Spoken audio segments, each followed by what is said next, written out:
Bonsoir à tous, quelle joie de nous retrouver ce soir pour louer le Seigneur.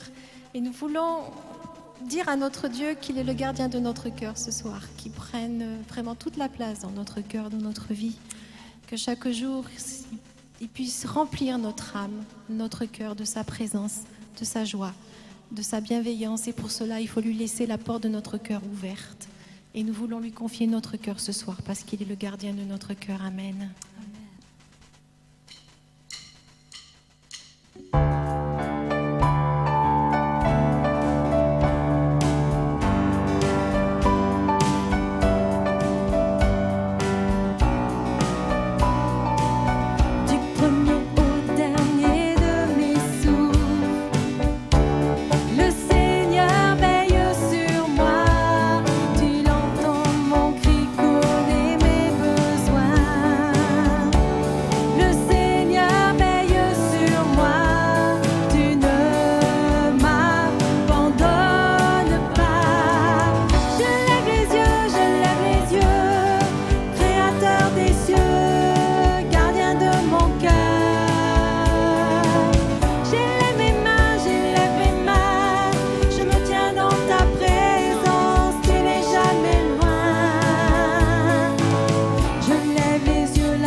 Bonsoir à chacune, à chacun. Ce soir, j'aimerais parler avec vous des 3 pas qu'il nous faut faire afin de recevoir un miracle de la part de Dieu. Et avant d'aller plus loin dans le sujet, j'aimerais vous lire un texte qui se trouve dans l'évangile de Luc, au chapitre 8, à partir du verset 40. Voilà ce que nous dit la Bible. À son retour, Jésus fut reçu par la foule, car tous l'attendaient. Et voici, il vint un homme nommé Jaïrus, qui était le chef de la synagogue. Il se jeta à ses pieds et le supplia d'entrer dans sa maison. Parce qu'il avait une fille unique d'environ 12 ans qui se mourait. Pendant que Jésus y allait, il était pressé par la foule. Or, il y avait une femme atteinte d'une perte de sang depuis 12 ans, et qui avait dépensé tout son bien pour les médecins sans qu'aucun n'ait pu la guérir. Elle s'approcha par derrière et toucha le bord du vêtement de Jésus. Au même instant, la perte de sang s'arrêta. Et Jésus dit, « Qui m'a touché ?» Comme tous s'en défendaient, Pierre et ceux qui étaient avec lui dirent, « Maître, la foule t'entoure et te presse, et tu dis, « Qui m'a touché ?» Mais Jésus répondit, « Quelqu'un m'a touché, car j'ai connu qu'une force était sortie de moi. » La femme, se voyant découverte, vint toute tremblante se jeter à ses pieds, et déclara devant tout le peuple pourquoi elle l'avait touché et comment elle avait été guérie à l'instant. Jésus lui dit, « Ma fille, ta foi t'a sauvée, va en paix. Amen. » On va prier quelques instants avant d'aller plus loin. Seigneur, nous remettons ces moments entre tes mains, afin que tu étendes ta main, afin que tu sauves des âmes, afin que tu guérisses des malades. Seigneur, tu connais les auditeurs, les auditrices qui sont là devant leur écran, et je te prie de bénir, de guérir, de délivrer. Je te prie, Seigneur, que par ton esprit, ta personne, Jésus, soit révélée, que les corps malades soient guéris, que ceux qui vivent dans des afflictions, dans la détresse, soient délivrés dans le beau nom de Jésus. Amen. Croyez, mes amis, que à l'écoute de la parole de Dieu, Dieu peut agir dans votre cœur. Croyez qu'au-delà des mots qui sortent de ma bouche, Dieu veut vous parler en cet instant. Donc, nous venons de lire ce texte, nous voyons deux miracles, mais nous nous intéresserons au miracle de cette femme atteinte d'une perte de sang qui a osé s'approcher de Jésus et oser toucher le bord du vêtement de Jésus et qui, la Bible nous le déclare, a été instantanément guéri. Donc le verset 40, le début du texte, nous dit qu'à son retour, Jésus fut reçu par la foule qui l'attendait. Pourquoi la foule attendait-elle Jésus? Parce qu'elle sait que Jésus, premièrement, est celui qui ne rejette personne. D'ailleurs, un autre évangile, ou plutôt dans le même évangile, au chapitre 15, il nous est dit que tous les publicains et les gens de mauvaise vie s'approchaient de Jésus pour l'entendre, parce qu'ils savaient, la foule sait, que Jésus ne les rejettera jamais, que Jésus ne rejette personne. Mon ami, ce soir, tu peux t'approcher de Jésus, il ne te rejettera pas. Et puis, la foule avait entendu parler, et pour certains, avait vu des miracles opérés par Jésus. Le paralytique qui se lève, les lépreux qui sont purifiés, les aveugles qui voient, les sourds qui entendent. Et puis, vous avez peut-être même entendu parler de la multiplication des pains et des poissons, etc., etc. Le discours de Jésus ne ressemble pas au discours des religieux qui disent en quelque sorte eh bien faites et puis rien ne se passe. Non, lorsque Jésus parle, lorsque Jésus dit quelque chose, la main de Dieu l'accomplit. Donc l'expectative était grande, l'espérance, l'attente de la foule était grande. Et même si un grand nombre de personnes venaient faire l'expérience d'un miracle, alors là c'est étonnant, tous n'étaient pas guéris. Cette femme a été guérie parce qu'elle s'attendait à Jésus. On vous allez dire, mais tout le monde s'attendait à Jésus. Oui, sauf que la foi de cette femme était, ou plutôt son attente était active. Elle était dans la foi. On peut s'approcher de Jésus, s'approcher de Dieu par curiosité. Cette femme, elle ne s'est pas approchée de Jésus par curiosité, mais par foi. C'est-à-dire qu'elle avait confiance. La foi peut faire la différence. Et nous allons voir aujourd'hui les 3 pas qui font la différence. Les 3 pas qui ont permis à cette femme de recevoir un miracle de Dieu. Le premier pas, c'est qu'elle s'est tout simplement approchée de Dieu. La Bible dit clairement et d'une manière très simple, elle s'approcha de Jésus. Ce soir, vous pouvez vous approcher de Jésus. Comment, me direz-vous?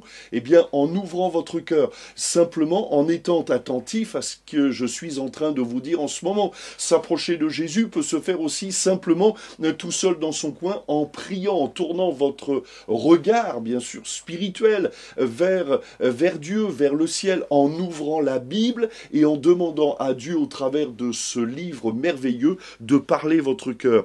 Elle s'approcha de Jésus. Pour s'approcher de Dieu, d'abord il nous faut passer par ce que la Bible appelle la repentance. La repentance, c'est réaliser que vivre sans Dieu, c'est une erreur, c'est un échec. La repentance, c'est un changement de mentalité. La repentance, en réalité, c'est une attitude victorieuse. Je réalise que j'ai échoué sans Dieu, mais je ne me résigne pas, je ne grandis pas, si vous voulez, je ne laisse pas la fatalité me conduire. Je veux sortir de cet état de perdition, de cet état d'échec en me tournant vers Dieu. Et cette femme, elle ne supporte pas d'être atteinte d'une perte de sang depuis 12 ans.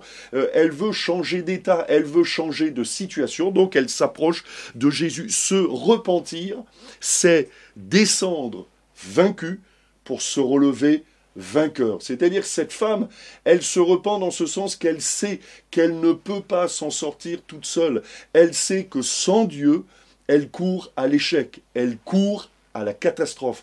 Mon ami, si tu continues à vivre sans Dieu, tu cours à la catastrophe. Et donc cette femme, elle s'approche de Jésus. La repentance.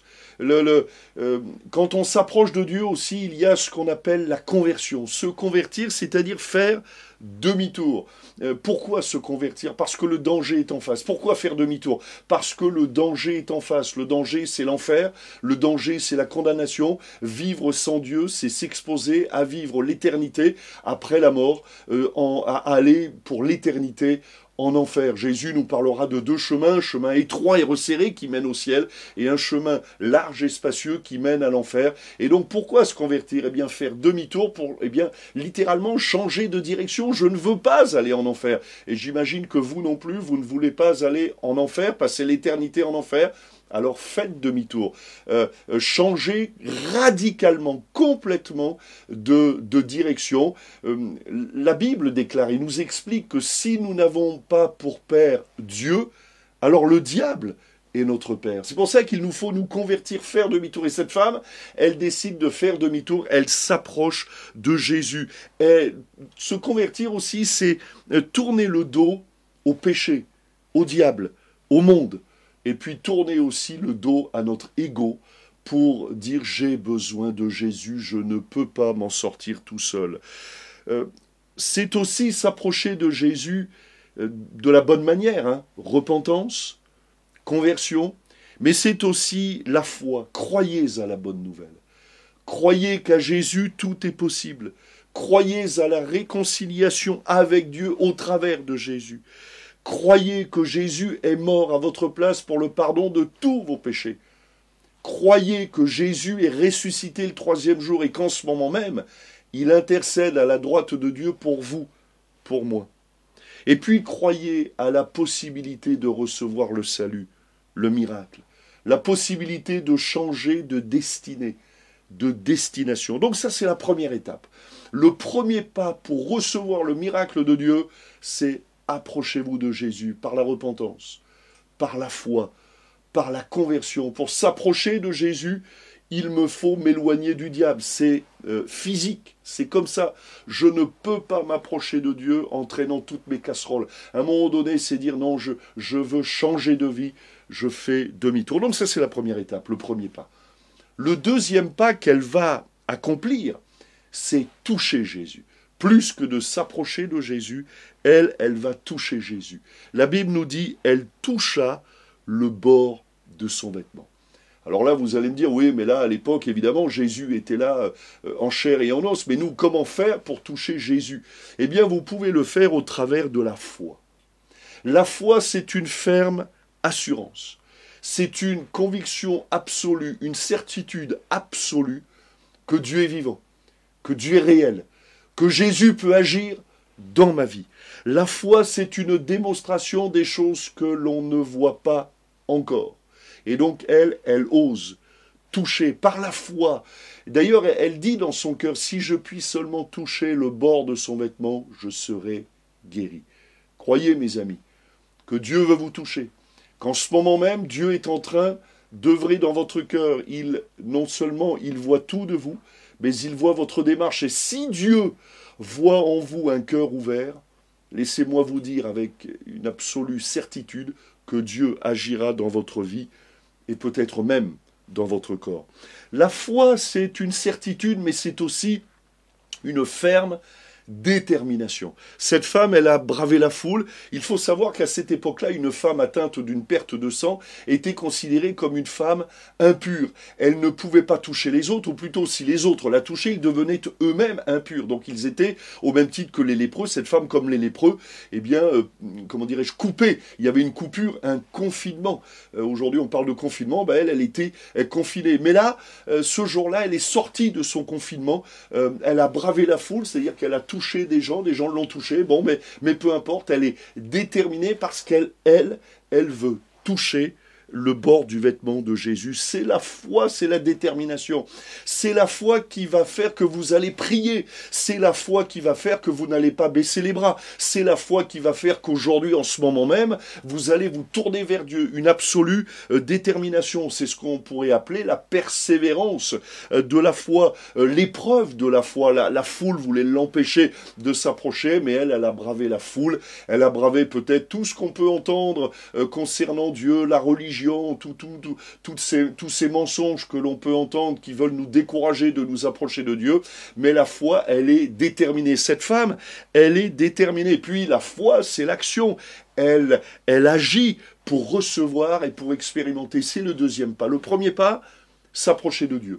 Le deuxième pas, toucher Jésus par la foi. Et aujourd'hui, vous pouvez toucher Jésus par la foi. Et puis le troisième pas, eh bien, elle va se prosterner.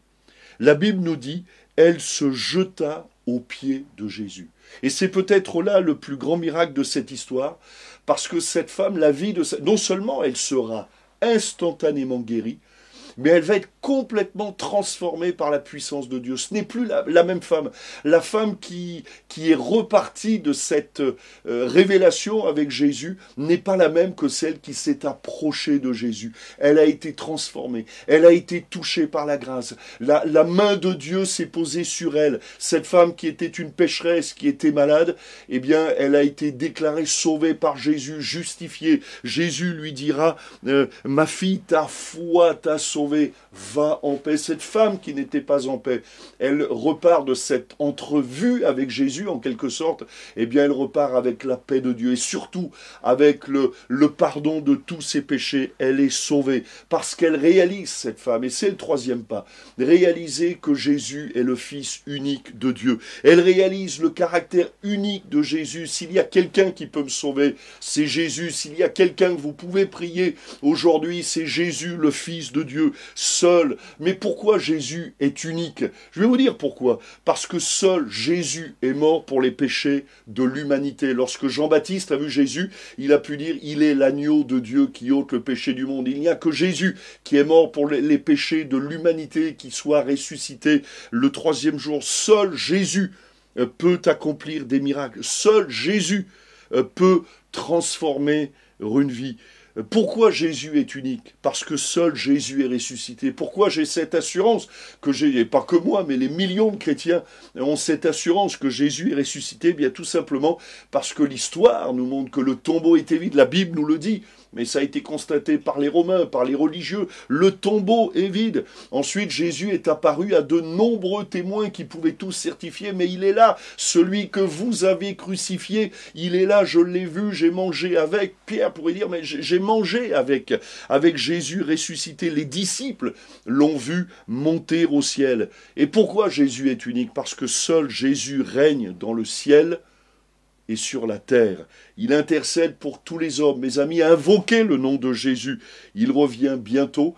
Il reviendra pour juger les vivants et les morts. Mais aujourd'hui, il nous est donné la possibilité de nous approcher de Jésus. Il reviendra, Jésus, comme celui qui juge, Mais aujourd'hui, vous pouvez vous approcher de Jésus parce qu'il est le sauveur de l'humanité. Il est celui qui est venu pour vous accorder le pardon de tous vos péchés. Donc la foi, quels sont ces pas? Eh bien, la foi nous place dans la présence de Jésus. Croyez et instantanément vous serez mis dans la présence de Jésus. Priez, confessez le nom de Jésus. Et instantanément, vous serez mis dans la présence de Jésus. La foi nous met en contact avec la grâce de Dieu, sous toutes ses formes, la guérison, la délivrance, la bénédiction, le salut. Et il est impératif et vital de se mouvoir dans la foi afin de saisir la vie abondante que Jésus veut nous donner. Comme cette femme, approchez-vous de Jésus. Dire comme vous êtes, cette femme, elle s'est approchée de Jésus, malgré son état d'impureté. Et justement, à cause de son état physique, elle s'est approchée de Jésus. Avez-vous remarqué que Jésus ne l'a pas rejetée? Mais Jésus lui dira, ma fille, ta foi t'a sauvée. Va en paix. Puisse Dieu vous dire, mon ami, mon fils, ma fille, ta foi t'a sauvé. Va en paix. Soyez bénis. On va prier quelques instants. Seigneur, je te bénis pour ta parole qui est la vérité. Et je te prie de bénir les amis qui sont là, qui sont à l'écoute. Tu vois, il y a au milieu de ces amis des fils et des filles qui ont besoin de ta grâce. Des hommes et des femmes qui ont besoin de ta guérison. Et je te prie, Seigneur, de guérir le malade. Je te demande, Seigneur, de délivrer l'angoissé de ses cauchemars. Je te demande, Seigneur, de sauver le perdu. Dans le beau nom de Jésus. Amen. Laissez-moi vous donner 3 conseils. Lisez la Bible.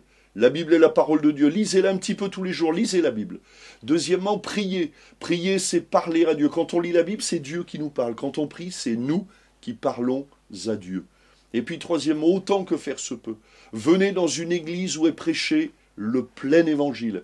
On ne peut pas grandir dans le domaine de la foi tout seul. Bien sûr, on est confiné, c'est un petit peu un moment particulier que nous vivons, mais notez que nos églises vous sont ouvertes, vous pouvez venir, vous avez le programme des réunions, en tout cas à Limoges, vous avez le programme sur cette chaîne YouTube, vous pouvez nous retrouver tous les dimanches matins à 9 h ou à 10 h 30. Notre église vous est grandement ouverte afin que vous receviez la bénédiction de Dieu. Soyez bénis.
cœur en toi veut s'ancrer.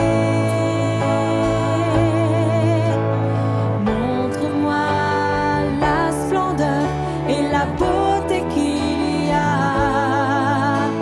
à t'obéir de tout cœur, à se confier à ta voix.